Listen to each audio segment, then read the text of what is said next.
Bueno, estos son modelos sobre seguridad alimentaria. De hecho, mi tesis de doctorado fue sobre eso, sobre aplicación de métodos numéricos a estudiar, a resolver o plantear problemas de seguridad alimentaria. Ahora, tal vez vale la pena por aquello tener clara la distinción entre seguridad alimentaria y seguridad alimenticia, que son dos cosas bastante distintas. Seguridad alimenticia se refiere más bien a la calidad de los alimentos, en el sentido de que yo me coma algo y que no me vaya a caer mal en el estómago, no me vaya a morir. Entonces serían medidas como ponerle fecha de vencimiento a los productos, hasta qué fecha son seguros de consumir, mientras que seguridad alimentaria tiene que ver con, con el sistema como un todo, con asegurarse de que podemos proveer vía el mercado o el Estado suficientes alimentos para toda una población, ¿ok? Y que sean accesibles para la gente. Bueno, el asunto surgió cuando yo estaba trabajando en el doctorado. Lo que pasó en esa época, estamos hablando de por ahí 2010, bueno, incluso después de la crisis financiera del 2008, es que los precios de los alimentos a nivel mundial empezaron a subir. Y eso, bueno, es una preocupación en organizaciones como la FAO, cuando eso pasa, porque, como pueden imaginarse, si la comida se pone caro, hay un problema para la gente pobre, ¿ok? Y en ese contexto empezaron a salir propuestas de que, mira, es que si hubiéramos tenido reservas de alimentos, como en el pasado, hubiéramos echado mano de esas reservas y con eso come la gente, ¿ok? Entonces yo me quedé dándole vuelta al tema y de ahí salió este documento. Bueno, como pueden ver, lo presenté en la reunión anual de la Asociación de Economistas de Economía Agrícola y de Desarrollo allá en Estados Unidos, en Minneapolis, en el 2014. Y bueno, entonces les voy a presentar a manera de introducción cuál es el problema que estoy tratando de resolver. Luego, bueno, como los economistas todos lo hacemos con modelos, el modelo que utilizo para ello, los resultados que obtuve y algunas conclusiones. Ok, bueno, el problema en una figura es eso que están viendo ahorita. Lo que están viendo es un índice de precios de alimentos a nivel mundial. Entonces vean cómo nos hemos acostumbrado, excepto por un breve periodo aquí, por ahí del 97, a tener precios relativamente bajos. Ya, pongámosle que es un índice, pongámosle que estaba más o menos estable en 100, y vean cómo esto se dispara hasta más de 250. Eso es, en términos de índices, es que es más que se duplicó el precio de los alimentos en muy poco tiempo. Bueno, no solo la comida se hace carísima, sino que vean la volatilidad después, que antes el ancho de la banda era relativamente bajo, excepto este pico, y luego más bien se me hacen terriblemente volátiles. Entonces no solamente son más caros, sino también más volátiles. Entonces aquí en promedio por acá, pero las oscilaciones son sumamente dramáticas. ¿Ok? Y eso a pesar de que a nivel mundial la producción de alimentos está aumentando. Entonces, bueno, ¿qué se pueden imaginar que pasó con eso? Bueno, si la comida se pone más cara, la gente pobre come menos y empieza a sufrir de hambre. Ahora, en esto hay algo medio curioso. Estos gráficos son del Economist, del 2012, y muestra datos de la FAO, donde ellos estiman cuánta gente padece de desnutrición en el mundo. Entonces vean cómo en los 90 venía bajando un poquito, ahí como que se estabilizó, pero claramente ya después pega un brinco en el mismo momento en que pasa esto, que los precios se hacen mucho más caros y después baja. Entonces aquí estamos hablando de 1 billón de personas, bueno, 1.000 millones de personas en español, y vean que 1.000 millones es 1 de cada 7 personas en el planeta. Es una cantidad enorme.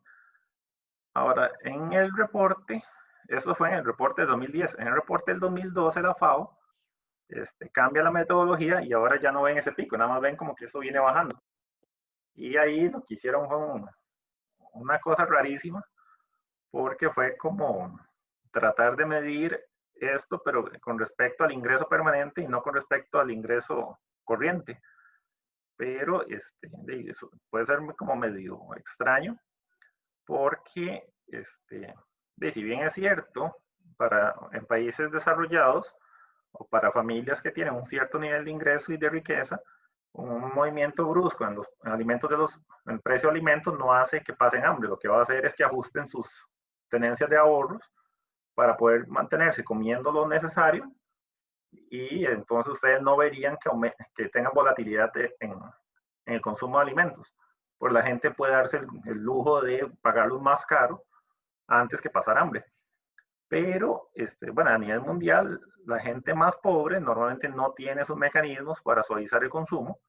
Entonces, por eso este cambio de metodología fue un poquillo polémico, si se quiere. Pero creo que lo que deberíamos tener todos claros, con cierta intuición, es que si los precios se hacen mucho más altos en alimentos, va a provocar que haya gente que no pueda consumir. Ahora, ¿y qué pasa cuando la gente no logra comprar alimentos? Bueno, este grafiquito, que me lo robé de estos autores, me gusta mucho. Vean que acá, bueno, aquí hay un recuadro con precios desde 1990, pero acá está enfatizando ya en el gráfico grande específicamente lo que pasó después del 2004, que es cuando empezaron a subir. Lo que ven en líneas verticales, marcados en rojo, son eventos cuando hubo una revuelta en las calles. O sea, cuando la gente se tira a protestar violentamente a las calles, y en este caso por el hecho de que la comida estaba más cara.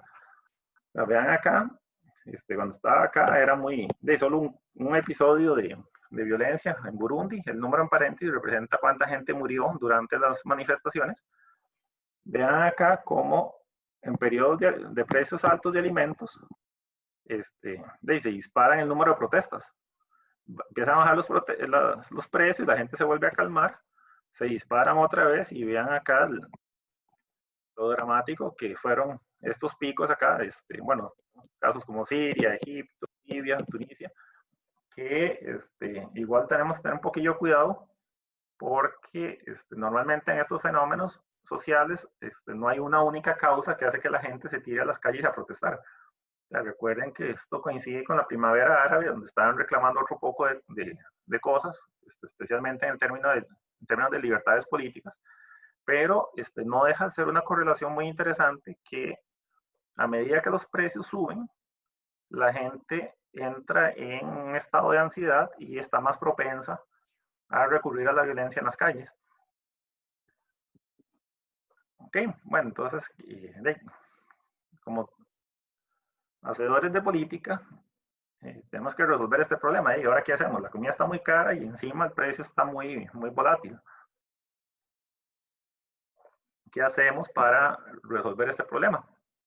Bueno, en ese contexto, una de las tantas propuestas que anduvo dando vueltas es que los países establecieran una reserva de alimentos. Entonces, imaginen esos hilos enormes que estuvieran llenos de trigo, de maíz o de arroz, y que cuando la comida se pone muy cara, el gobierno nada más echa mano de esas reservas para inundar el mercado otra vez y mantener los precios abajo. Entonces, hagámosle cuenta de que un país se decidiera por esa vía. Bueno, en esos casos deberíamos preguntarnos, bueno, entonces, ¿cuál es la meta última que yo debería tratar de enfocarme? Vean que nosotros en economía normalmente hacemos los modelos pensando como en la función de utilidad de un consumidor o de un agente representativo. Bueno, yo acá en este paper, algo que planteé un poco distinto a lo que venía haciendo la gente era, no, tratemos de hacerlo en términos de hambre. O sea, la única razón por la cual a mí me importa esto no es por la utilidad de los consumidores, es específicamente porque hay gente que está pasando hambre. Entonces, tratemos que mi modelo me explique cuánta gente pasaría hambre con o sin estas medidas de política. Ahora, una segunda pregunta es la parte cuantitativa del asunto. De una cosa es decir, que tengamos una reserva de alimentos y otra cosa más complicada es decidir de qué tamaño debería ser esa reserva.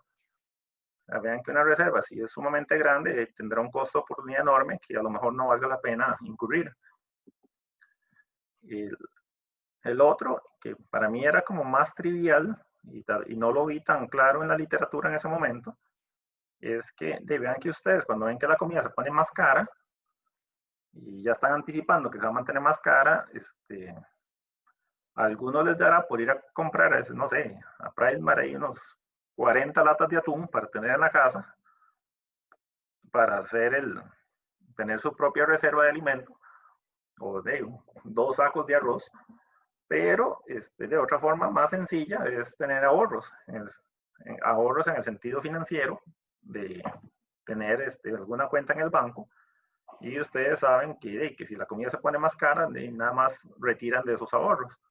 Vean que tienen la ventaja, comparado con comprar un montón de comida, es que la comida se les puede poner mala, en principio los ahorros no, si los bancos no quiebran. Para esa comida ustedes necesitan espacio físico para guardarla y cuando estamos hablando de una reserva, eso no va a ser tan trivial. Mientras que para guardar ahorros financieros basta con una cuenta en un banco. Entonces vean que de aquí hay otra posibilidad de para qué guardar alimentos pudiendo guardar dinero. Acá vean que también para esta pregunta muy importante tener claro a qué le tengo miedo como encargado de la seguridad alimentaria en mi país. Vean que una cosa es que la comida se ponga cara, en cuyo caso, teniendo más dinero, yo la puedo comprar y pagarla más cara, eso sí. Y otra muy distinta es que el todo no se pueda conseguir. ¿Ok? Y ya eso es un riesgo enorme y muy distinto, porque ya ahí no hay dinero que la compra. O sea, nada hago yo con tener montones de reservas financieras en los bancos cuando no hay país que me quiera vender granos básicos que yo necesito para mi población. Entonces, por eso ahí parte de las cosas que hay que tener claras en estas discusiones es cuál es el riesgo real que me tiene preocupado. Si es la volatilidad del precio, que no, los granos se consiguen, los únicos que se consiguen más caros, o el acceso al mercado, que es más bien, no, es que de pronto no hay quien me venda el alimento. Y consideré muy importante para esto es, bueno, y si vamos a poner una política, yo quiero saber cómo afecta esa política la tasa de desnutrición o algún indicador de cuánta gente pasa hambre en un país. Ahora, ¿por qué me salió esta idea? Vean que en este paper, en cierta forma, yo estaba nadando contracorriente porque sí había mucha propuesta de no, deberíamos tener reservas, deberíamos tener reservas, deberíamos tener reservas. Cuando yo le entré al tema, me puse a darle vuelta. Por otro lado, me quedé pensando, bueno, vean, imaginen un país pobre, no sé, Nicaragua, Bolivia, Haití,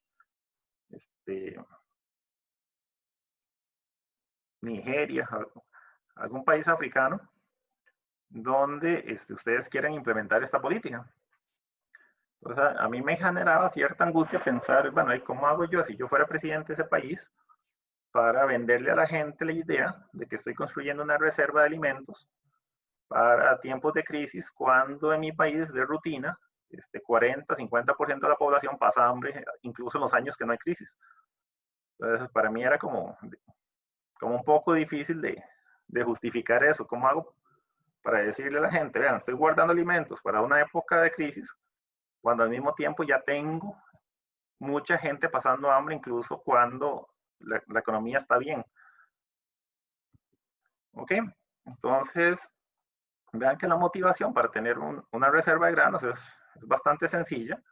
Incluso hasta tiene antecedentes en la Biblia. Ustedes se acuerdan del relato de Egipto, de los sueños del faraón, que al final era, bueno, va a tener 7 años de abundancia y después van a seguir 7 años de miseria, de hambruna. Entonces el consejo que dio José en ese caso fuera, bueno, no, hay que guardar alimentos durante la abundancia para los tiempos de hambruna. Pero mi pregunta era, bueno, ¿qué pasa en un país pobre donde nunca hay años de abundancia? O sea, porque rutinariamente son países muy pobres. Entonces, lo que pensé es que en ese caso el costo de guardar ese grano iba a ser particularmente alto.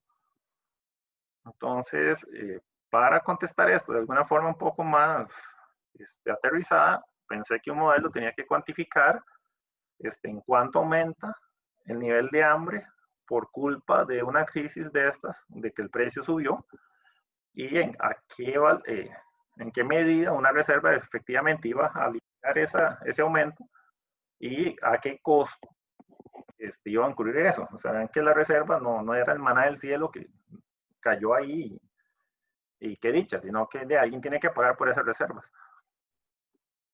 ¿Ok? Entonces el modelo, les voy a dar unos pincelazos apenas. Imaginen que hay una función de utilidad, esta sería como la función recompensa en los modelos de dinámicos que hemos estado estudiando estas últimas semanas. Entonces, vamos a imaginar que tengo una función de utilidad anidada, en el sentido de que tengo una función de utilidad. Voy a imaginarme que tengo dos cosas que generan utilidad. Una es el alimento y la otra es todo lo demás. Ahora, el alimento, en mi modelo, lo podemos generar a partir de dos ingredientes. Entonces, hagámosle cuenta que esto es una función de utilidad. Dentro de la función de utilidad, que me dice cómo hago yo para transformar granos y vegetales en un plato de comida, o sea, si quieren, lo pueden imaginar como una función de producción. O sea, yo tengo que producir almuerzos a partir de materia prima, que son, no sé, arroz y tomates, por decir algo. Entonces, vean que acá la comida como tal no es un único bien, en realidad hay varios. Hay muchas cosas que uno podría comer. Entonces acá yo quería separar la parte que estaba sujeta a esos vaivenes del mercado internacional, que lo estoy llamando granos, que es lo que vamos a suponer que se comercia internacionalmente, y aparte hay una fuente de producción doméstica, que son los vegetales. ¿Ok? Entonces la gente, vean que cuando, ustedes mismos lo hacen, cuando, no sé, les gusta comer papas, pero si la papa está demasiado cara, empiezan a comer más yuca, no sé, o plátanos, o otra cosa. Entonces vean que cuando la comida cambia de precio, de relativo, uno ajusta el tipo de cosas que come. Entonces yo quería que mi modelo capturara eso también. Entonces, para eso, voy a suponer que la demanda de alimentos como un todo tiene elasticidades constantes con respecto al índice de precios de alimentos y al ingreso de las familias. Y a su vez, que la comida yo la puedo producir con una función de elasticidad sustitución constante, una CES, donde vean que tengo dos ingredientes, tengo la cantidad de grano y la cantidad vegetal, y ahí ven la fórmula de la CES. Entonces vean que si duplico la cantidad de grano y de vegetales, duplico la cantidad de comida como un todo. Es una función homogénea de grado 1. Y este parámetro que están viendo ahí, sigma, lo que me va a controlar es la elasticidad de sustitución de de la cantidad de granos o vegetales con respecto al precio relativo de esos dos productos. Ahora, el modelo, vean que necesariamente tiene que ser intertemporal. O sea, no tiene nada de sentido que yo haga un modelo estático para analizar una reserva de alimentos. Si yo estoy guardando alimentos para mañana, es que tiene que haber un mañana. O sea, no tiene ningún sentido hacerlo un modelo estático. Y por la forma en que lo estoy planteando, tiene que haber dos precios. Bueno, hay dos precios de alimentos, pero en el precio del grano como tal, voy a asumir que puede tomar dos precios, el precio bajo y el precio alto. El precio alto es el de la crisis y el precio bajo es el de los tiempos normales. Ahora, algo importante en este modelo es que no todas las personas son iguales. Entonces vamos a asumir que los hogares son heterogéneos y bueno, eso implica que hay una distribución de ingreso y esa distribución de ingreso encontré sumamente práctico que fuera del tipo log logístico. Después van a ver por qué era muy conveniente que fuera así. Bueno, el resultado que implica todos sus supuestos que acaban de ver, ustedes se pueden poner después con toda la paciencia a hacer la matemática, es relativamente fácil de demostrar con todos los supuestos que están ahí arriba, yo puedo determinar cuál va a ser la distribución del consumo de alimentos. El consumo de alimentos también sería logístico.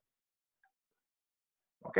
Entonces el modelo es más o menos sencillo interpretarlo con este gráfico.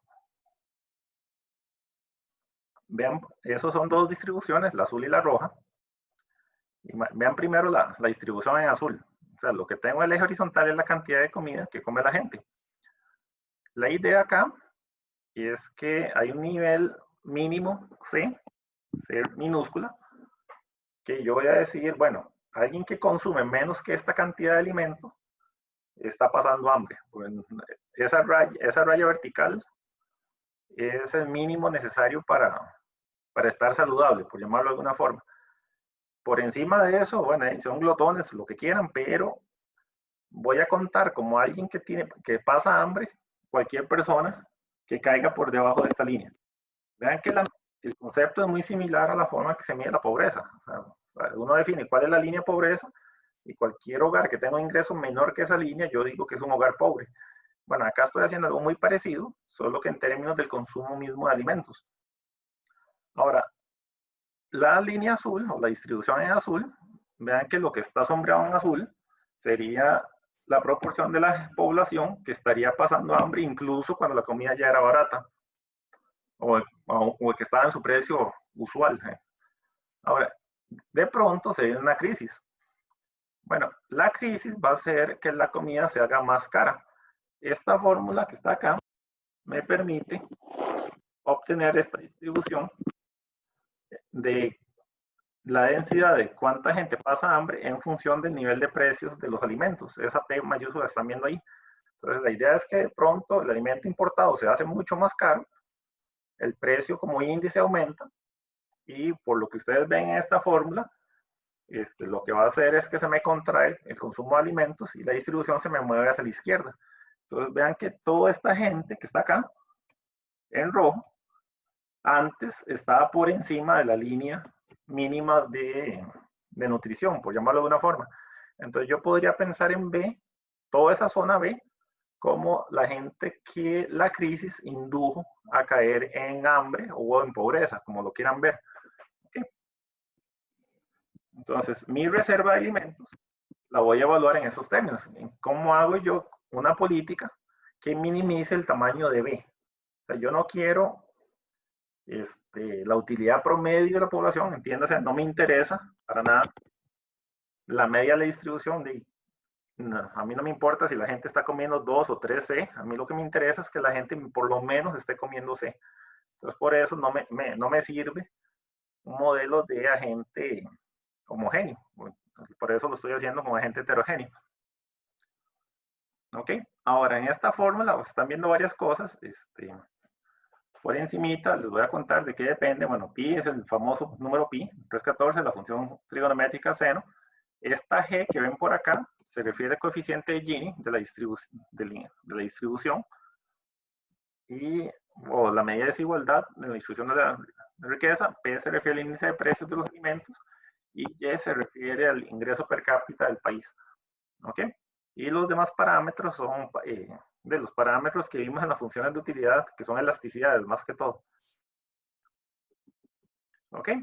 Bueno, entonces vamos a darle cuenta que de esta medida de hambre, yo voy a sacar como una función premio de corto plazo, tal como hemos visto en nuestros modelos dinámicos. Bueno, ustedes ahí, yo esperaría que no tengan una dificultad en identificar que esto es una ecuación de Bellman, donde estoy diciendo, vean, tengo dos variables de estado.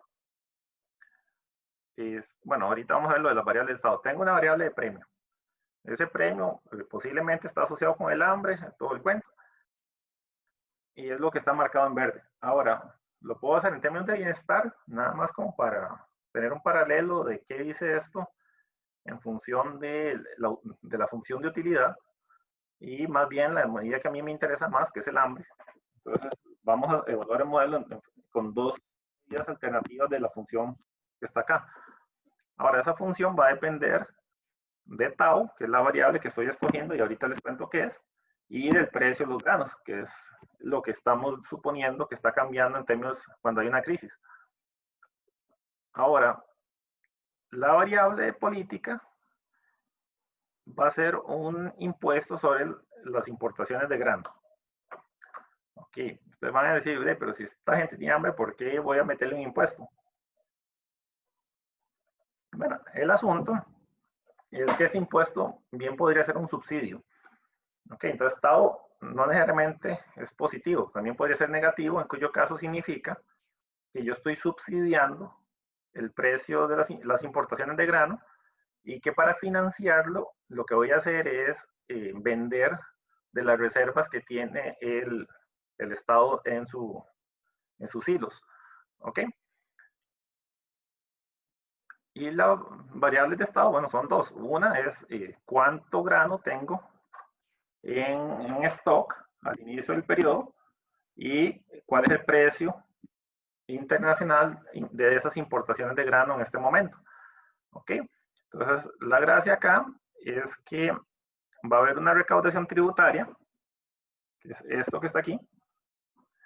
Se imaginen que esta es la cantidad de colones o de dólares, como quieran verlo, en alguna unidad monetaria, que el Estado puede recoger a partir de ese impuesto. Recoger en positivo si de verdad está cobrando o negativo si más bien está subsidiando. Ahora, si eso está en unidades de dinero, la forma de pasarlo a unidades de grano es dividirlo entre el precio del grano. ¿Ok? Entonces ahí ya lo tengo en toneladas de maíz o de trigo, lo que estemos comerciando. ¿Ok? Entonces vean que esto es el nuevo, lo que yo puedo comprar de alimentos para guardarlos en la reserva. Entonces, ¿cuánto voy a tener en la reserva? Voy a tener lo que tenía al inicio, más lo que acabo de comprar, y va a haber una fracción que se me va a depreciar. ¿Por qué? Porque la comida se pone mala, toda la comida vence. Vean que muchas cosas pueden pasar. Tenemos problemas de humedad, entonces hubo parte de la comida que estaba guardada que se perdió, o un país que hay corrupción, hay una fracción que se la robaron los empleados que tenían que vigilarla. Ustedes se pueden imaginar motivos por los cuales no todo lo que guardo va a estar disponible al siguiente periodo. Ahora, hay una restricción importante que es tratarse de una cantidad física de un bien, no puede ser negativa. ¿Okay? Entonces tiene que ser mayor o igual que cero.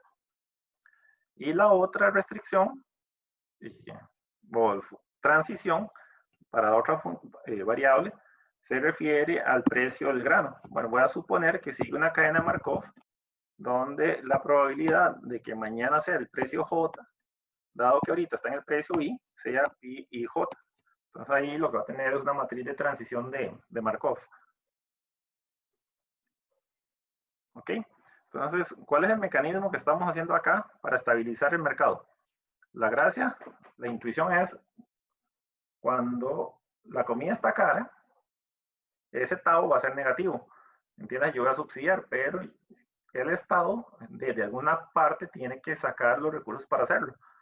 Bueno, vamos a suponer que la forma de subsidiar esas importaciones es vender parte del grano que tengo en reserva. Entonces, lo mismo que vendo me sirve para subsidiar. Y lo que es muy importante acá y que yo veía que estaba faltando en estas discusiones de que sería bueno tener una reserva es, bueno, ¿cómo hago para pagarla? Entonces, vean que hay formas de formas. Una sería con ayuda internacional, pero ustedes si lo ven bien, si me están dando ayuda de alimentos, porque hay una crisis, ¿para qué voy a querer guardarla? Entonces, no, mejor me dan la ayuda cuando de verdad estamos en crisis y de una vez se la doy a la gente que está pasando hambre. Entonces no tiene sentido almacenarla. Si lo hago con un impuesto general, bueno, eso me podría servir para hacer una política de distribución de ingresos que a la postre no hace falta tampoco almacenar grano. Entonces, lo que yo estoy imaginando en este modelo es que hay que comprar grano para meterlo en la reserva, o sea, no es que me lo están regalando. Entonces, para financiarlo, lo que estoy haciendo es cobrando un impuesto a las importaciones cuando el alimento está barato. Cuando está barato, le meto un margen ahí y con ese margen, con lo que me genera, es que compro esta cantidad de grano y la mando a la reserva para acumularlo. ¿Ok? Esa es la intuición de cómo funciona este mecanismo. Ahora, la función de premio Bueno, ustedes han visto en función de consumo algo como esto, como la 1 menos i sobre.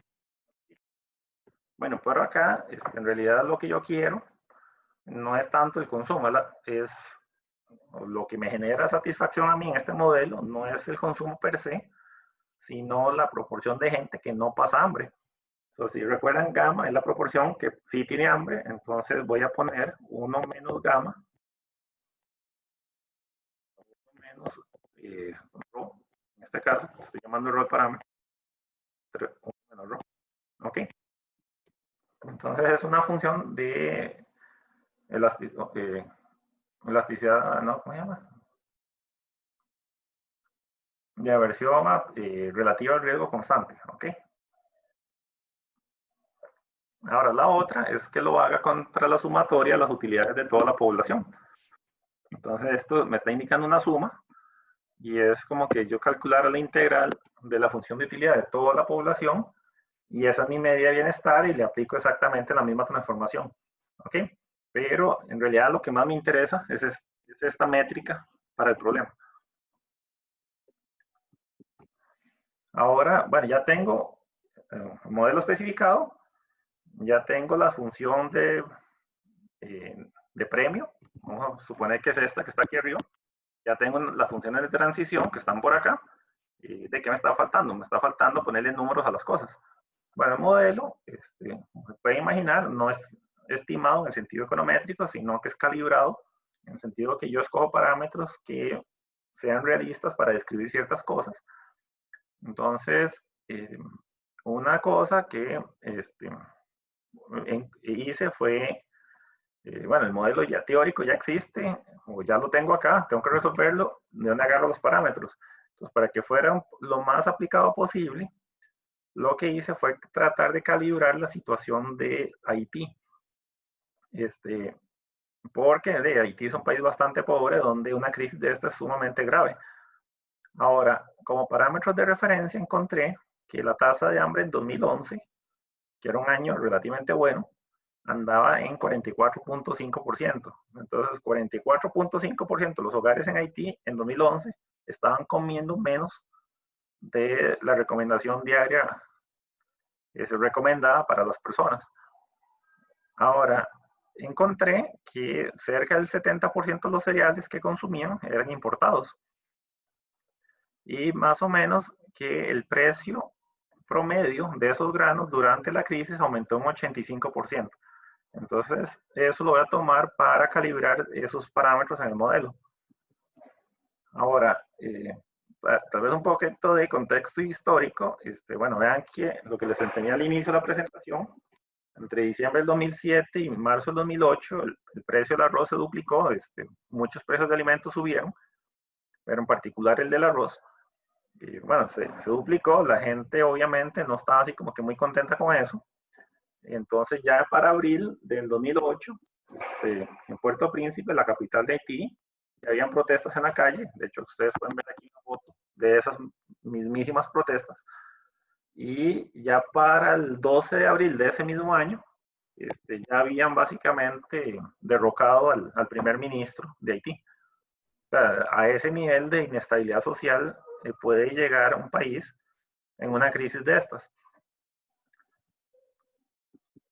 Entonces, bueno, en 2013, bueno, esto vean que estamos hablando de 2007-2008, ya para 2013 un gobierno nuevo, distinto, anuncia la construcción de una reserva. Bueno, casualmente, lo que yo estoy criticando, en Haití sí lo están haciendo, dicen 35.000 toneladas. Ahora, vean que el valor de esa reserva es importante y es más allá de un instrumento para estabilizar precios.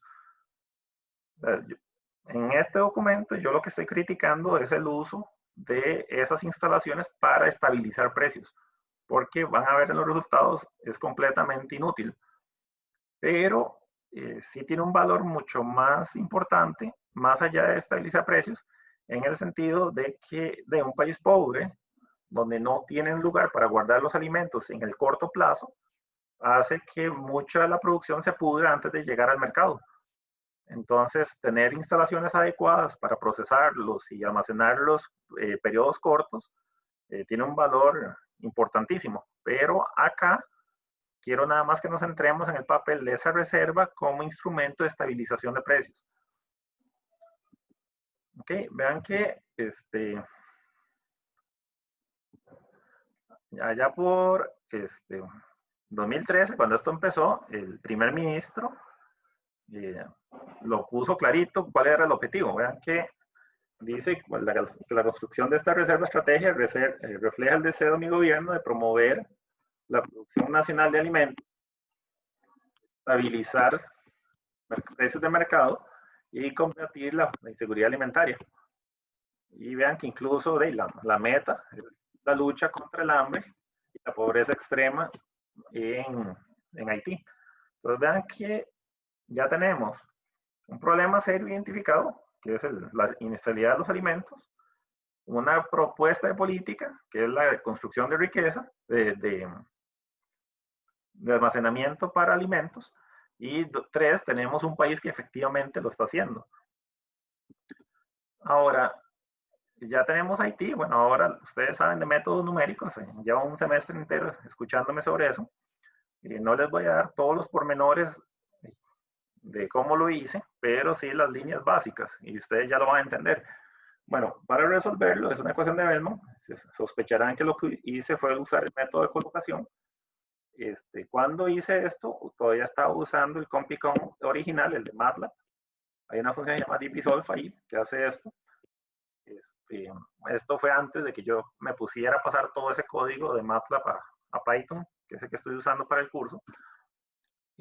Bueno, ustedes saben que el método de colocación lo puedo hacer con varias bases. En clase vimos dos, los splines y los polinomios de Chebyshev.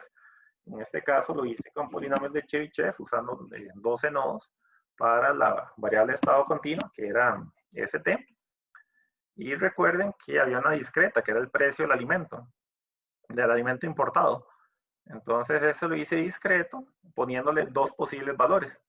Un valor es 1.0, que lo estoy normalizando en 1, y como en Haití yo vi que el precio de las importaciones de alimentos aumentó 85% durante la crisis, entonces el precio de referencia para la crisis va a ser 1.85. Y bueno, una vez que resuelve un modelo de esto, lo que hace son simulaciones de Monte Carlo para evaluar el desempeño de esta política. Ok, bueno, entonces los parámetros están todos por acá. Les voy a contar tal vez unos poquitos nada más. Bueno, este es el ingreso per cápita de Haití. El coeficiente de Gini, vean que es enorme, es 59. Ya les conté dónde salió. El precio es 1 cuando estamos cuando está barato, contemos normal, y 1.85 cuando está caro. Vamos a poner como referencia el precio vegetal en 1. Y vamos a calibrar la transición de los precios. Recuerden que acá les dije que voy a asumir que el precio del bien importado sigue una cadena Markov. Entonces tengo que ver cómo hago para calibrar esos parámetros. Bueno, esos parámetros los puedo calibrar a partir de la proporción de tiempo en que el país está en crisis, entiéndase. Acá estoy asumiendo que 1 de cada 5 años los alimentos están caros y los otros 4 están baratos. Y lo otro es la duración promedio de una crisis. Y acá la estoy poniendo en 3.0, creo que eran 3 años, pero no estoy seguro, creo que sí. Entonces ya con esos dos yo puedo calibrar la cadena de Markov de las transiciones. Ahora necesito un factor de descuento siempre, entonces voy a asumir un gobierno que es relativamente paciente, 0.97, aunque a lo mejor en la práctica sea más impaciente que eso, si sabe que si no le pone mucha atención al presente, posiblemente en el siguiente periodo tenga más reservas para seguir luchando contra una crisis, pero posiblemente el gobierno ya sea otro porque a mí me hicieron un sacado del gobierno. Entonces tengo que tenerle cuidado a este parámetro en particular. Recuerden que en la especificación de la función de premio, que era una constant relative risk aversion, hay un parámetro de aversión al riesgo, entonces lo puse en 2.5, y hay una tasa de interés. Esta tasa de interés tiene que ver con que después resuelvo el modelo para que en lugar de guardar granos, guarde dinero al 1%. Y hay una tasa, un costo de almacenamiento que se deprecia o lo que me cuesta tener eso en reserva. ¿Ok? Ahora, vamos a ver ya los resultados. Entonces, antes de ver qué pasa con la reserva, vamos a poner como un benchmark de qué pasa si no hago absolutamente nada. Bueno, aquí es muy sencillo porque si no hago nada, el modelo es estático y los mercados se aclaran en cada periodo independientemente del siguiente periodo. Entonces, cuando la comida está barata, que valía 1.0, o bueno, el grano, perdón, el nivel de precio de los alimentos va a ser 1.0, el consumo va a ser 50.8, el consumo de granos va a ser 16 y el consumo vegetal es 33, y por lo tanto tendría la tasa de hambre que yo calibré en 44.5. Recuerden que eso está calibrado a los datos de Haití, un año de no crisis. Ahora, ¿qué ocurre con esos parámetros si yo asumo que hay una crisis? El precio del alimento importado aumenta 85%. Bueno, vean que eso no implica que el precio del alimento como un todo suba 85%. Hay una parte que no es importada. Como estoy asumiendo que la parte que no es importada es elástica, y eso es algo que se podría mejorar en este modelo, el índice de precios de alimentos aumentaría pero 25%. ¿Ok? Igual, para un país sumamente pobre no deja de ser un leñazo en la capacidad de compra de las familias. Lo que sí quiero que vean es que, bueno, eso provoca que caiga el consumo de los alimentos en general, y por lo tanto, como están comiendo menos, ya no es 44.5% de la gente que pasa hambre, sino que ya es más de la mitad de la población, es 53.8%. Entonces vean que eso, en términos del número de personas, me representa un aumento de 20% en el número de hogares que sufrirían hambre en una crisis si el gobierno no hace absolutamente nada. Entonces ya tenemos ahí como una línea de comparación, un benchmark de qué es lo que estoy tratando de mejorar. O sea, 20.8 es no hago nada. Yo necesito algo mejor que esto. Bueno, la función de política, cuando ustedes la grafican, recuerden que yo puedo imaginarme, voy a devolverme a las fijaciones de problema. Recuerden que yo lo que estaba escogiendo era tau. Era la variable que efectivamente estaba escogiendo el problema de optimización. Pero vean que una vez que yo escojo tau, este tau me determina la recaudación tributaria. Esto está fijo, todo lo demás son parámetros. Entonces vean que indirectamente, si yo escojo tau, también estoy escogiendo cuántos son las reservas del siguiente periodo. Entonces puedo imaginarme a las reservas del siguiente periodo como otra forma de ver la variable política. Entonces la línea de 45, vean que tengo las reservas iniciales en el eje horizontal y las del siguiente periodo en el vertical. Entonces la línea 45 me está diciendo un punto en el cual yo no cambio el tamaño de las reservas. Entonces sería esto que ustedes están viendo acá. Aquí hay en la línea 45 y aquí hay otro, 0, 0. Y hay una línea para cuando los precios están bajos y otra cuando los precios están altos. Entonces vean que la gracia es que en tiempos tranquilos, cuando la comida está barata, digamos que tengo poquitas reservas, como acá, lo que voy a hacer es ir subiendo el tamaño de esas reservas. Y mientras no pase una desgracia, esto sigue subiendo, subiendo hasta llegar a este punto. Hagámosle cuenta que efectivamente lo llené. Vean que lleva varios pasos, no es como que en un solo periodo llego hasta aquí, sino que lleva 1, 2, 3, no sé, unos 8 periodos, básicamente llenar la reserva otra vez. Ahora, imaginen que la reserva ya está en el punto óptimo, máximo, que es este. Y de pronto se me viene una crisis. Bueno, lo que voy a hacer en ese caso es vender toda esta cantidad de alimentos subsidiados para combatir la crisis. Toda esta cantidad. Entonces, el siguiente periodo, ¿qué va a pasar? Que empiezo solamente con esta cantidad, que es mucho más baja. Ahora, si esa crisis persiste, ¿qué voy a hacer? Como sigo en crisis, básicamente vendo todo el resto y ya si el siguiente periodo empiezo con nada. Entonces vean lo asimétrico que es el asunto. En el óptimo, la voy construyendo de a poquitos. En crisis, la gasto sumamente rápido, en 2 periodos. Ahora, esta dinámica de lo que yo estoy haciendo, vean que me está alterando el precio relativo de los alimentos y gracias a eso estoy modificando la tasa de hambre. Ahora, vean que para que yo pudiera construir, tuve que meterle un arancel a los alimentos importados. Porque de algún lado tenía que sacar recursos para comprar el grano que iba para almacenamiento.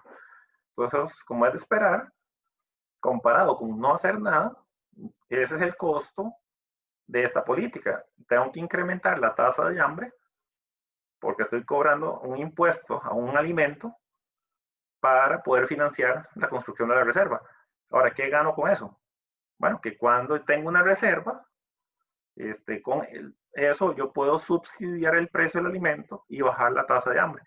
Entonces, si lo ven en términos de la tasa de hambre, esto es lo que estarían viendo. Si no hago nada, la tasa de hambre en una crisis es 53.8 y en tiempos tranquilos 44.5. Ahora, en tiempos tranquilos, si no hago nada, estoy acá. Ahora, como quiero construir la reserva y tengo que meter un impuesto para lograrlo, tengo que aumentar la tasa de hambre a 46. Al siguiente periodo ya voy a tener una cantidad como esta de alimentos, entonces tengo que subir este poquito y ahí voy subiendo. Entonces, pueden imaginarse que todo esto, esta área, la podrían imaginar como el costo o el precio o ese costo de oportunidad de construir una reserva. ¿Cuál es la ganancia? Bueno, la contraparte. En tiempos de crisis, el hambre estaría en la línea punteada de 53.8. Ahora, si la crisis me agarra con la reserva llena, que es el equivalente de 5 semanas de importaciones, vean que no es tan terriblemente grande, en lugar de 53.8 tendría una tasa de hambre de 48. Entonces ya me gané 5 puntitos ahí en la lucha contra el hambre. Ahora, lo malo es que recuerden que esto hace que el siguiente periodo empiece con 2. Entonces, el siguiente periodo, si se viene otra, ya no tengo la reserva llena y solo puedo bajar este poco el hambre. En una tercera, ya no tengo reservas y estoy acá. Entonces, a pesar de que el beneficio se ve enorme, comparado con el costo, hay que ver en términos relativos cuánto tiempo voy a estar en un lado y cuánto tiempo voy a estar en otro. Bueno, ahí es donde entra una simulación de Monte Carlo. Entonces, si ustedes hacen la simulación de Monte Carlo, esto lo que le está dando es la probabilidad acumulada de las tenencias de alimentos al inicio de un periodo. Entonces vean cómo, bueno, este es el máximo que voy a tener eventualmente, que es 5.1, que estoy a 100%. Entonces vean que más o menos la mitad del tiempo está acá, 50% del tiempo. Ustedes si acaso van a tener 1 punto y resto semanas de granos en almacenamiento. Entonces vean como que no está muy prometedor el asunto. Ahora, si ustedes simulan el proceso también para ver la tasa de hambre, recuerden que en el escenario básico era 80% del tiempo estoy en el periodo tranquilo, 20% estoy en el periodo de crisis. Entonces, el 80% del tiempo tendría la tasa de 44,5 de hambre y el resto, el 20% restante, tendría la tasa de 54%. Ahora, lo que están viendo acá son mis ganancias de tener la reserva. Todos estos pedazos que antes hubieran estado acá, de para arriba, son lo que logré bajar la incidencia de hambre gracias a esa reserva. ¿Cuál es el costo? Bueno, que cuando cobro impuestos para financiarlo, todo este pedazo antes estaba acá. Bueno, ahora para poder financiar la reserva va a estar acá. Ok, entonces vean que no termino con una distribución suave, porque vean que esto pega brincos muy, muy groseros. Ahora, vean que acá lo que voy a hacer es comparar la función valor de dos políticas distintas. En una voy a guardar alimentos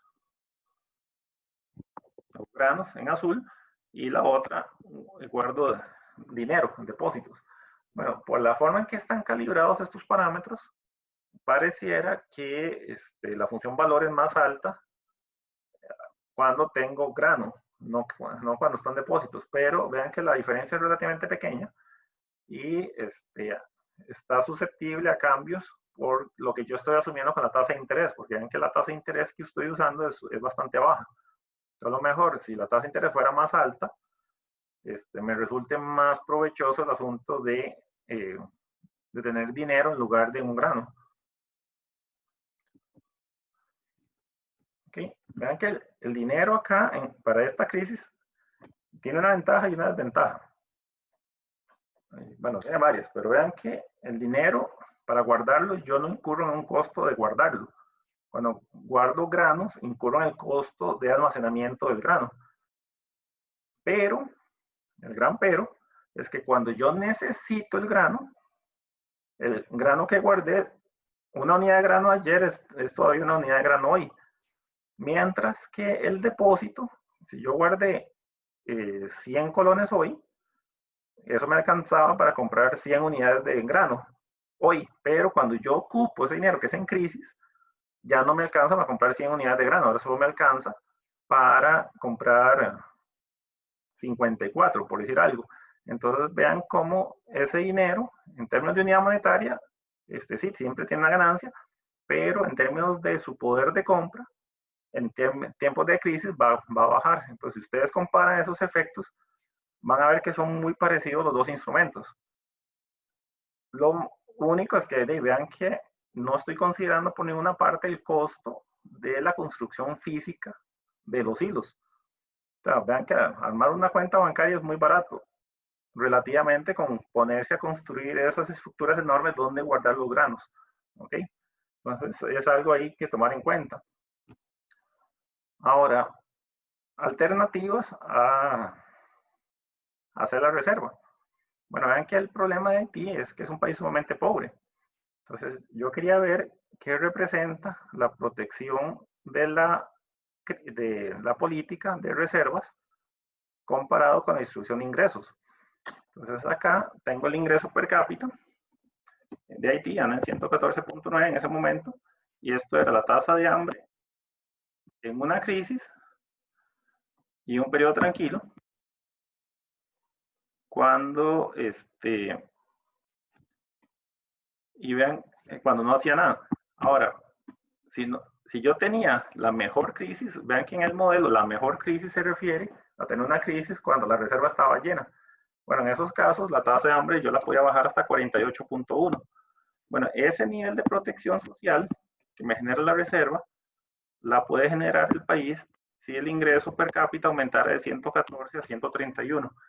Entonces vean que esto ya me está sugiriendo algo muy interesante, aunque no tan trivial, que lo que yo tengo acá no es tanto el problema de volatilidad de los alimentos, del precio de alimentos, sino un problema más serio estructural que es la pobreza. O sea, si yo lograra de alguna forma, y no estoy diciendo que sea fácil, fuera fácil ya se hubiera hecho, un incremento del ingreso per cápita 114, 131, que vean que tampoco suena como algo muy pegado al cielo, ya lograría la protección social que genera esto.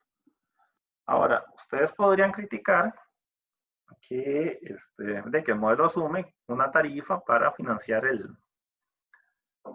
la compra de granos cuando tengo que almacenarlos. Y la tarifa es igual para todo el mundo. Ustedes pueden decir, pero la gracia ahí es que, ¿cómo le va a cobrar la tarifa a los pobres y a los ricos? Debería cobrarse solo a los ricos. Entonces ahí, bueno, tendrían mucha razón, pero en ese caso ustedes podrían ponerse a pensar, bueno, ¿por qué sí lo puedo hacer para esto? Que es básicamente una política de redistribución, que es cobrarle un impuesto a los ricos cuando necesito construir la reserva y subsidiar a los pobres cuando necesito aliviar hambre. Vean que eso no es ni más ni menos que una política redistributiva, no es, en esencia, no es una política de almacenamiento, es de redistribución. Entonces eso nos lleva a pensar más bien en redistribución. Bueno, resulta que Haití tiene un coeficiente Gini muy alto, 0,59. Este escenario de mejor crisis se alcanzaría también con una política redistributiva que me baje el Gini en 5 puntos de 59 a 54. Vean que la implementación política de algo como esto no es nada sencilla, pero me está diciendo básicamente que el problema serio no anda por la volatilidad, anda más bien por otro lado, por pobreza y por desigualdad. ¿Okay? Entonces, las conclusiones que yo saqué de esta investigación fueron estas, que una política de almacenamiento del grano, por óptima que fuera, jamás en su vida iba a lograr estabilizar el precio de los alimentos. O sea, eso no iba a pasar. Y como no lo iba a lograr, entonces tampoco iba a prevenir los episodios de hambre extrema, pero sí podría reducir un poco su frecuencia, ese pedazo de la distribución que se me vino de aquí arriba hacia abajo, que se podía aliviar un poquito. Resulta que es muy sensible a parámetros muy específicos, a ciertos parámetros clave, como por ejemplo el proceso del precio, es una cadena Markov. Si yo cambio la calibración de eso, o cambio el costo de almacenamiento, el tamaño de la reserva óptima me va a cambiar. Podrían ser superadas posiblemente por políticas que se encarguen de atacar la pobreza directamente, aunque no es tan sencillo, porque vean que por lo menos no estoy modelando cómo atacar directamente la pobreza. Y en muchos casos ni siquiera es mejor guardar alimentos que simplemente guardar el activo financiero para comprarlos después. Y es más activo en el sentido de que se guarda más alimentos cuando el objetivo es prevenir el hambre extrema comparado con la medida usual de los economistas del bienestar social de un agente representativo. ¿Ok? Bueno, ahí hay unas referencias de dónde salieron las gráficas que me robé por ahí. Esto tal vez para darles un poco más de contexto, bueno, ya esto era el apéndice. ¿Por qué habían subido los precios? Bueno, en parte, nosotros en micros lo vemos todo como problemas, como shocks de oferta y shocks de demanda. Por el lado de la demanda, en la literatura se ha mencionado el crecimiento en el ingreso en China e India. Vean que esos dos países eran muy pobres y el hecho que tanta gente esté saliendo a la pobreza es mucha gente que ahora está compitiendo con poder de compra por los mismos alimentos.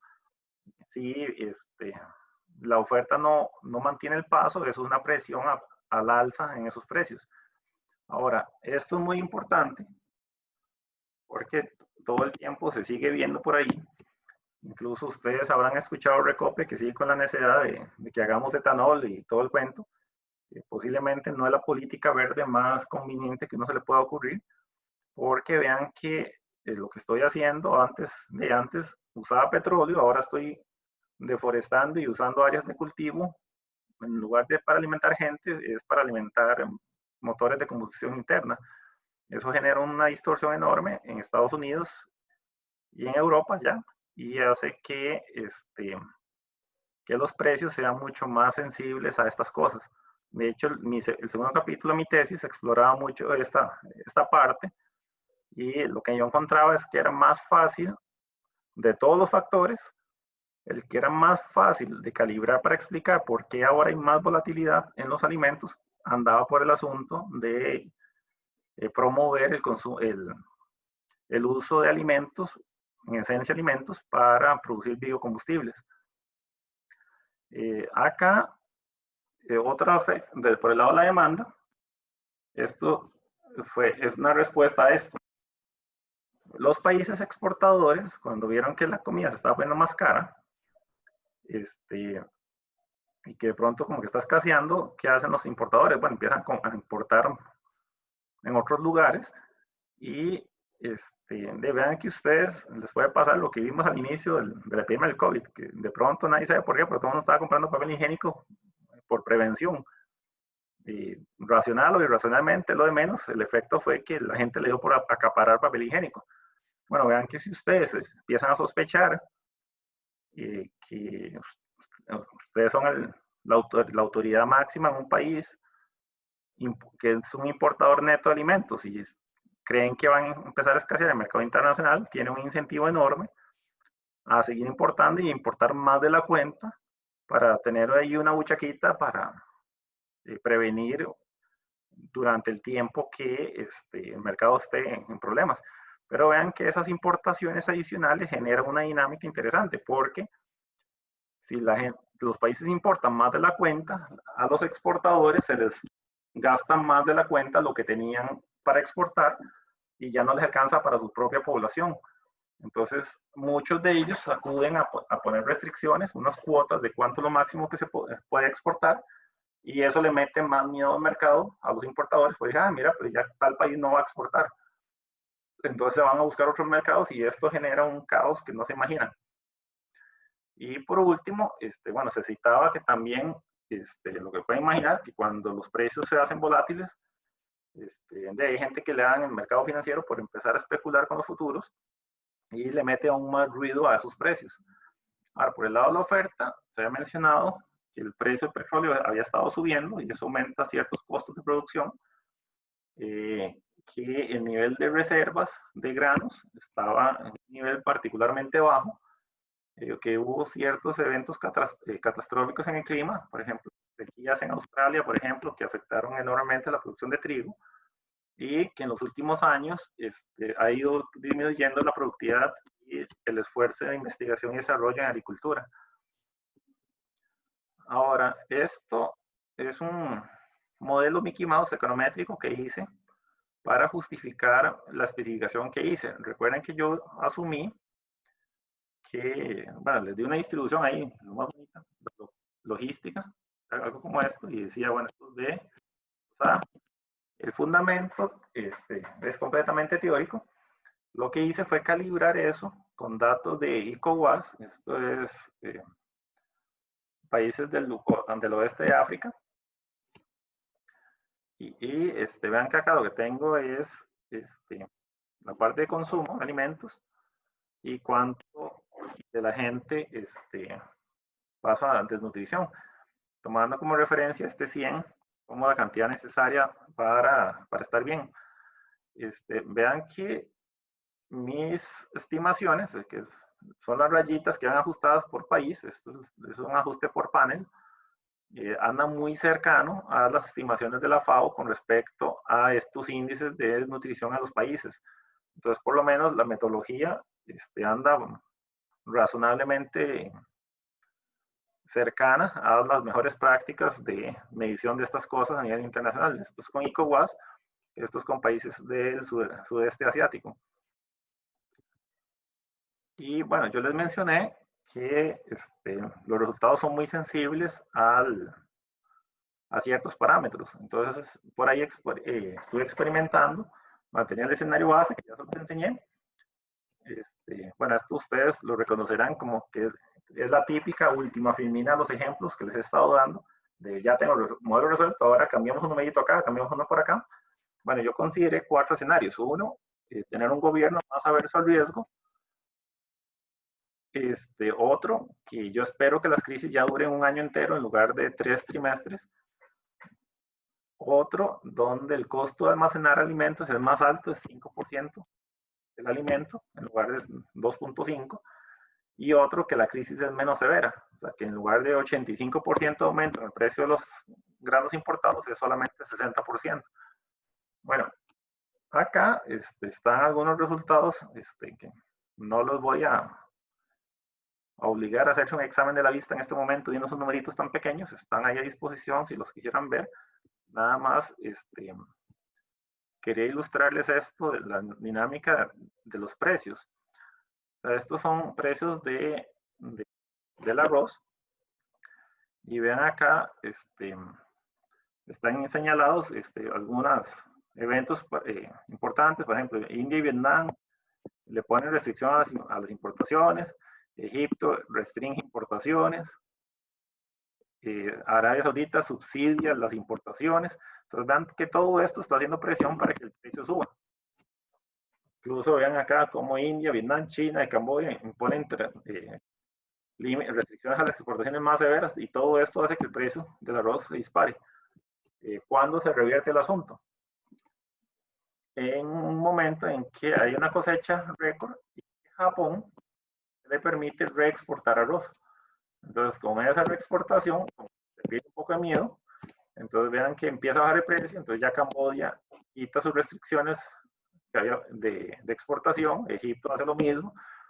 Y India hace lo mismo. Entonces, vean cómo parte de la dinámica de esos precios va más allá de estrictamente de fuerzas de mercado. Hay mucha intervención por ser un mercado sumamente sensible, donde los gobiernos de un país como India, que exporta arroz, le daría pánico exportar más de la cuenta, que la gente empiece a tener problemas en India para conseguirlo. ¿Okay? Entonces vean que estos mercados son sumamente peculiares en eso, que son mercados muy estratégicos que la tentación de intervenir explícitamente en ellos es muy alta. Y bueno, con esto termino la presentación de esto.